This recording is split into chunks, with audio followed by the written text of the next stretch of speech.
اعوذ باللہ من الشیطان الرجیم بسم اللہ الرحمن الرحیم۔ درس قرآن سبق نمبر 3 سورۃ الفاتحہ۔ اس سورت کو سورہ فاتحہ کیوں کہتے ہیں؟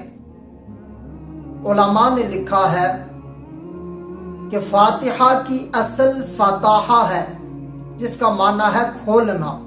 فتح کا معنی کھولنا، کیونکہ اس صورت سے قرآن مجید فرقان حمید کو کھولا جاتا ہے، قرآن کی اس سے ابتدا ہوتی ہے، اس لیے اس کو سورۃ الفاتحہ کہتے ہیں۔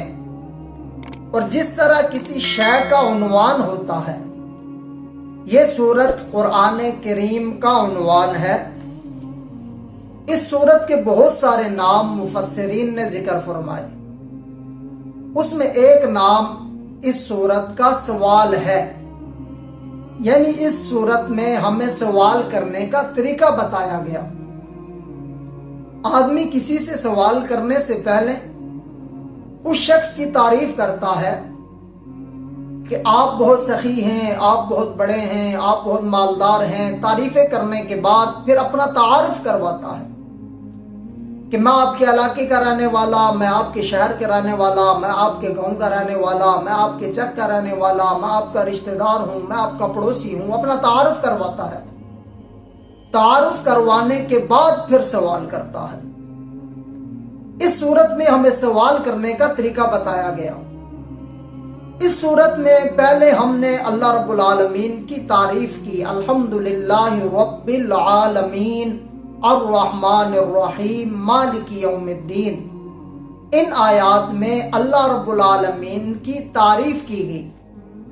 تعریف کرنے کے بعد اپنا تعلق بتایا گیا، ایاک نعبد و ایاک نستعین، یا اللہ ہم تیری ہی عبادت کرتے ہیں اور تجھ ہی سے مدد طلب کرتے ہیں۔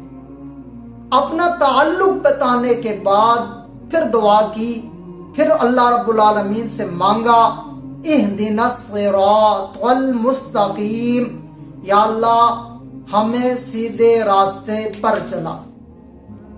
اس سورت کا ایک نام شفا بھی ہے، شافیہ بھی ہے، یعنی اس سورت کی وجہ سے شفا ملتی ہے جسمانی اور روحانی بیماری سے۔ آپ صلی اللہ علیہ وسلم نے صحابہ کرام کا ایک قافلہ ایک غزوے کے لیے روانہ کیا۔ یہ قافلہ جب کامیاب ہو کر واپس لوٹا تو راستے میں ایک قصبے میں انہیں رات ہوئی۔ یہ اس قصبے میں ٹھہرے، لیکن وہاں کے لوگوں نے انہیں ٹھہرنے نہیں دیا، اور ان لوگوں کا کہنا یہ تھا کہ یہ صابی ہیں، نعوذ باللہ، یعنی صحابہ کا نام بگاڑ کر انہیں صابی کہتے تھے، جس طرح آج اہل حق علماء کو، اہل حق طبقے کو لوگ وہابی کہتے ہیں۔ تو کہا یہ صابی ہیں۔ قصبے میں رکنے کی اجازت نہیں دی، صحابہ کرام اس قصبے کے قریب ہی انہوں نے پڑاؤ ڈالا۔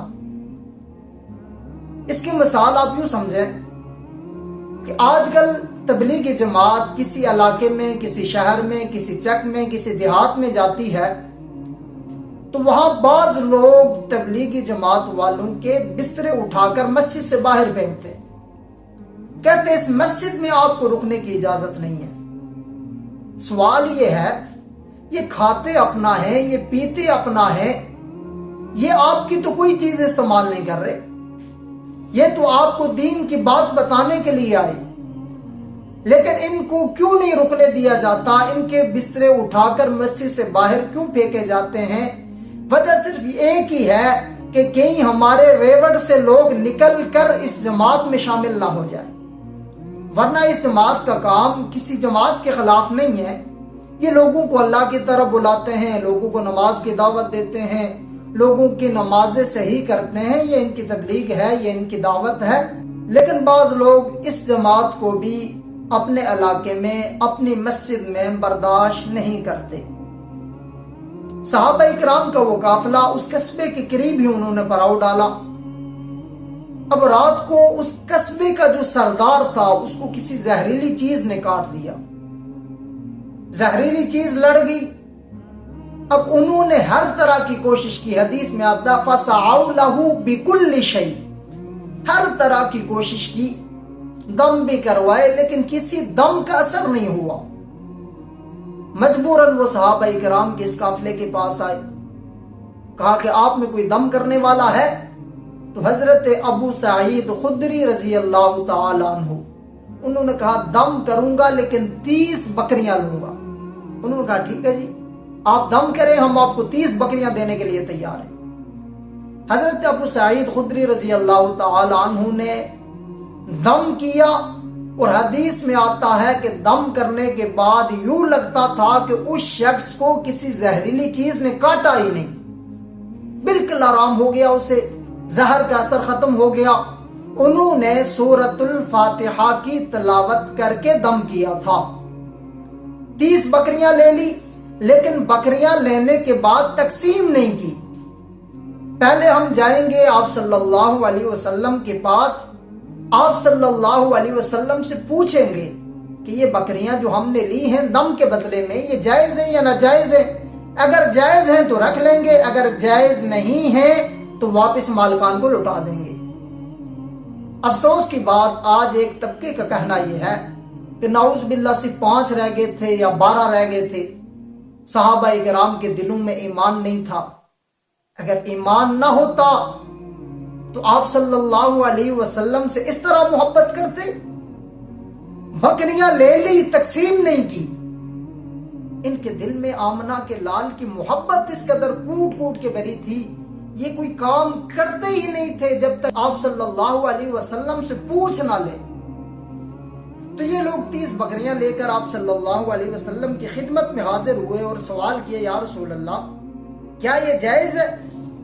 آپ صلی اللہ علیہ وسلم نے فرمایا ان احق ما اخذتم علیہ اجرا کتاب اللہ، بے شک جن چیزوں پر تم اجر لیتے ہو ان میں اللہ تعالیٰ کی کتاب زیادہ حق رکھتی ہے، تم اس پر اجر لو، اور فرمایا اس مزدوری میں سے میرا حصہ بھی نکالو۔ اب آپ صلی اللہ علیہ وسلم نے جو اپنا حصہ مانگا ان 30 بکریوں میں سے، یہ کسی حرص یا لالچ کی وجہ سے نہیں تھا، یہ اس لیے تھا کہ امت کو یہ سبق دینا چاہا کہ اگر کوئی دم کر کے اس کے بدلے وہ معاوضہ لیتا ہے، وہ پیسے لیتا ہے تو یہ جائز ہے، اجرت لینا جائز ہے۔ اس لیے فقہاء نے لکھا ہے آج کے دور میں اگر کوئی تعویذ لکھے یا کوئی کسی کو دم کرے اور اس پر اجرت لے تو یہ اجرت لینا جائز ہے۔ اس صورت کے بہت سارے نام علماء کرام نے ذکر فرمائے، اس میں ایک نام شفا اور شافیہ بھی ہے۔ اس صورت کی بہت ساری خصوصیات ہیں۔ ایک خصوصیت یہ ہے کہ اس صورت سے قرآن کا آغاز ہوتا ہے، قرآن کریم اس صورت سے شروع ہوتا ہے۔ اس صورت کی ایک خصوصیت یہ ہے کہ نماز اس صورت سے شروع ہوتی ہے۔